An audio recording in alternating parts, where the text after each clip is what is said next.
A very good morning to everyone. Today's lecture is about transport of oxygen. As you know that oxygen is very vital for us.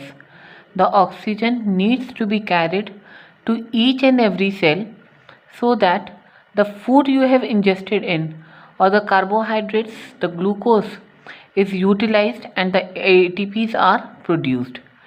So this oxygen needs to be carried to each and every cell. So how this oxygen is carried or transported, we will be studying in this lecture. So you can see that how the exchange of gases takes place in alveoli. Can you see the blue RBCs? They are denoting the deoxygenated blood. The deoxygenated blood is coming via the pulmonary artery from the right ventricle, and it brings the deoxygenated blood, and the carbon dioxide diffuses out into the alveoli and the oxygen enters into the cell. This is denoted by the red blood cells, the red colored RBCs. So these oxygenated blood is carried by the pulmonary vein to the left atrium. From left atrium it is being transferred to the left ventricle, and from left ventricle then the blood is transported everywhere, and with it the oxygen is transported to each and every cell. Now you can see the partial pressure of oxygen of pulmonary artery is 40 millimeter mercury, whereas the partial pressure of oxygen in the alveoli is 104 millimeter mercury. So if you subtract these two figures, you will find that a pressure gradient of 64 millimeter mercury exists. So this is responsible for the rapid diffusion of oxygen from alveoli to pulmonary blood. You all know that the gases move from higher pressure to the lower pressure. So the partial pressure of oxygen in the alveoli is 104, whereas the PO2 in pulmonary artery is only 40. So a 64 millimeter mercury gradient is absolutely fine for the quick transport of the oxygen from alveoli to the pulmonary blood. Now you are seeing two figures on your screen. The partial pressure of oxygen in pulmonary vein is 104 millimeter mercury, whereas the partial pressure of oxygen in aorta is 100 millimeter mercury. So at lungs, the blood started with 104 millimeter mercury, and when you checked in aorta, it is only 100.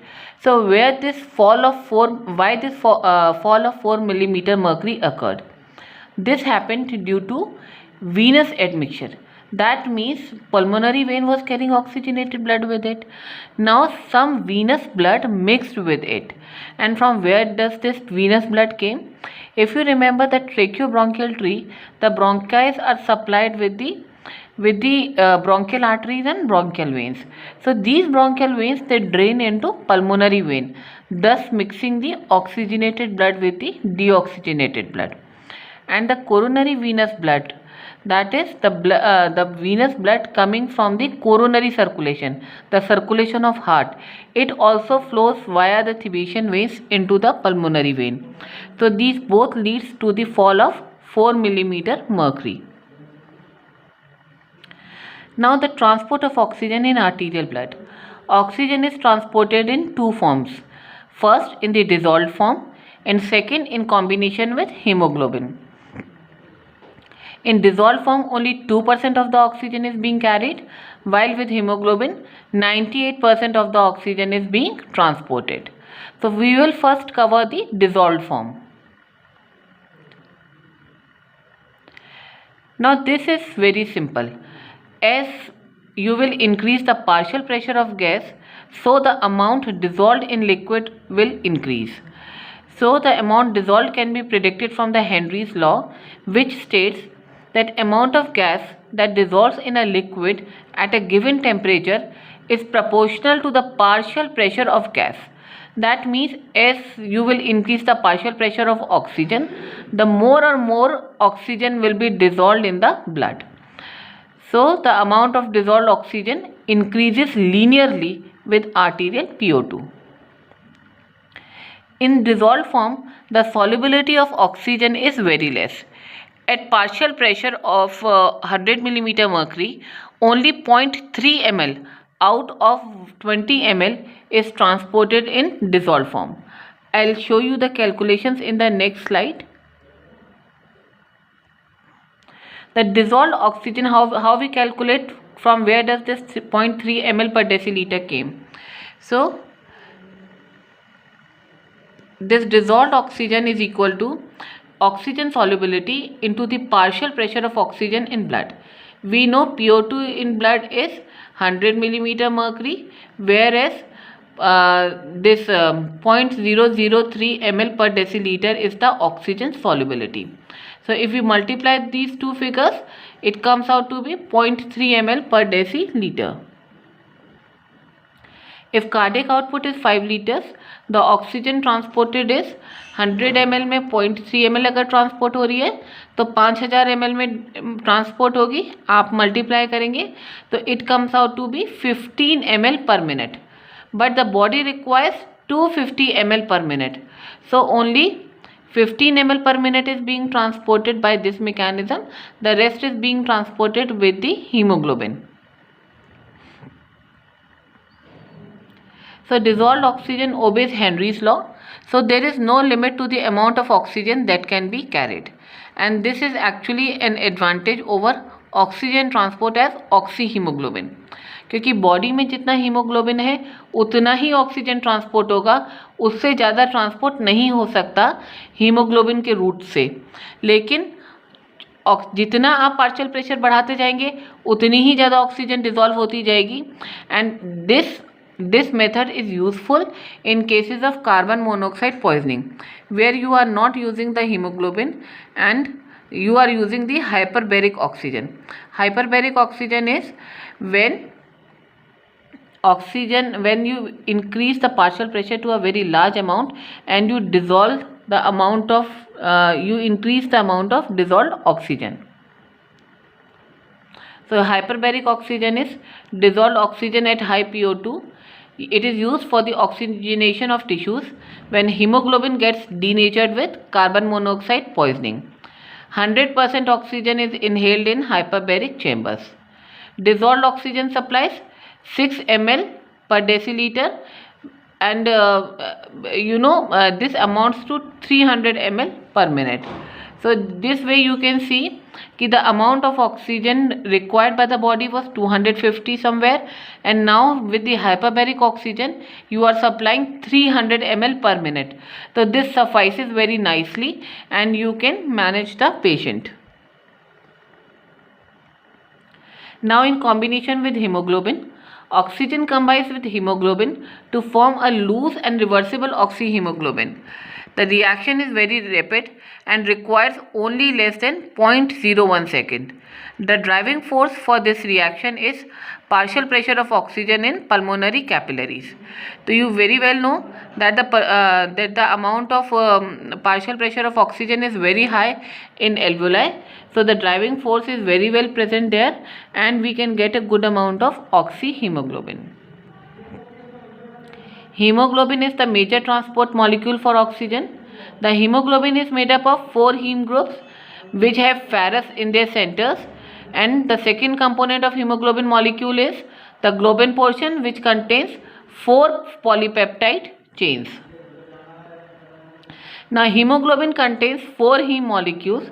You can see in this diagram, this is one RBC which is showing you the 4 heme atoms, and you can see the ferrous is present there and it is bound to the 4 oxygen molecules. So oxygen attaches to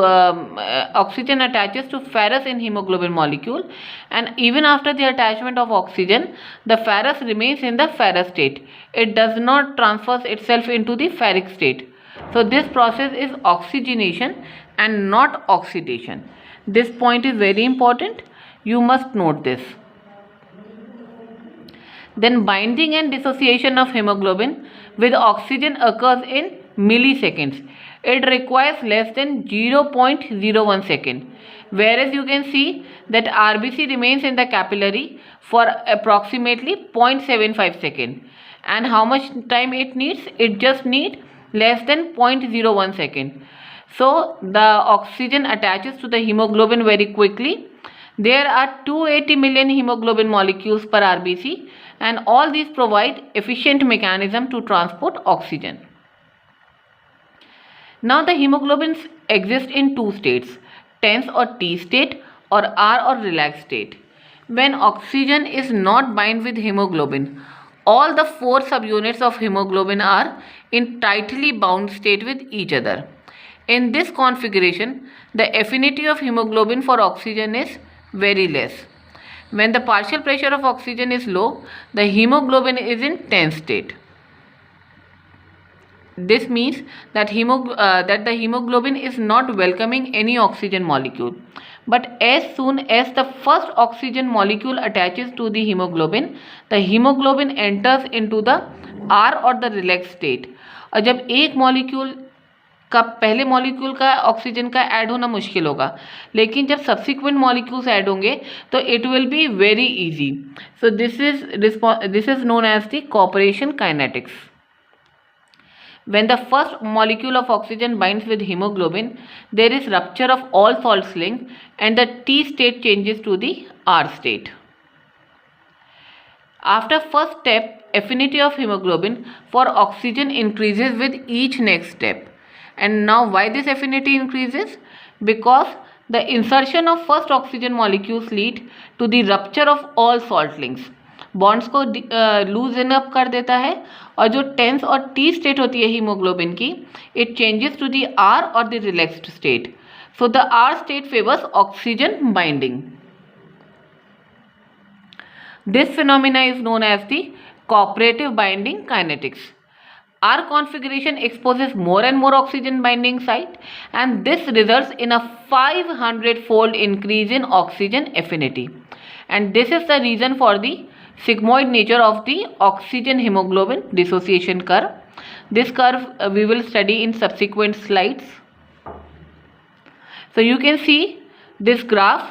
This is hemoglobin saturation on the y-axis and the partial pressure of oxygen on the x-axis. Now how do we calculate the oxygen carrying capacity of hemoglobin? 1 gram of hemoglobin binds with 1.34 ml of oxygen. So the normal hemoglobin of a person is 15 gram%. So 15 you multiply with 1.34 ml, and this amounts to the 20.1 ml of oxygen. So any person having 15 gram hemoglobin will transport 20.1 ml of oxygen in his blood. So now you can see how much oxygen will be carried by oxyhemoglobin route is dependent on the amount of hemoglobin.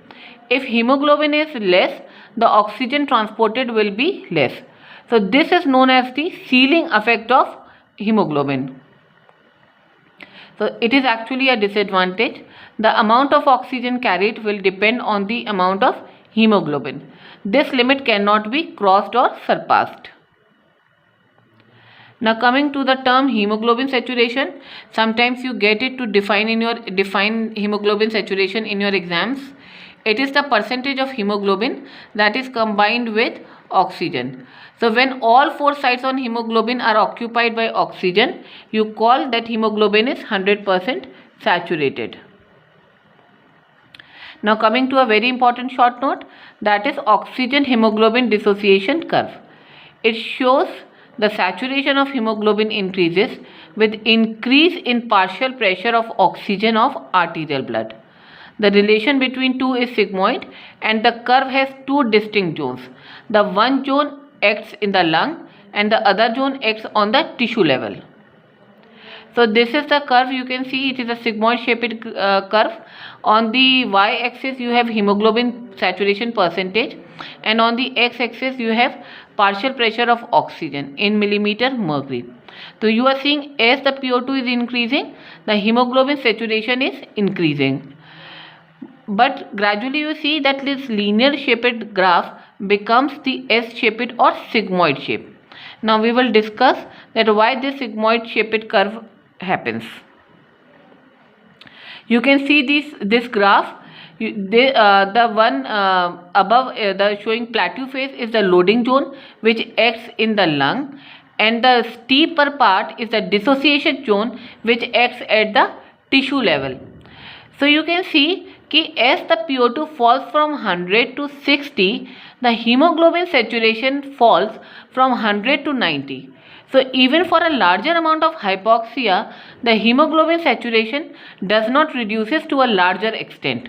So this is the beauty of the loading zone, and it provides the safety margin to the body.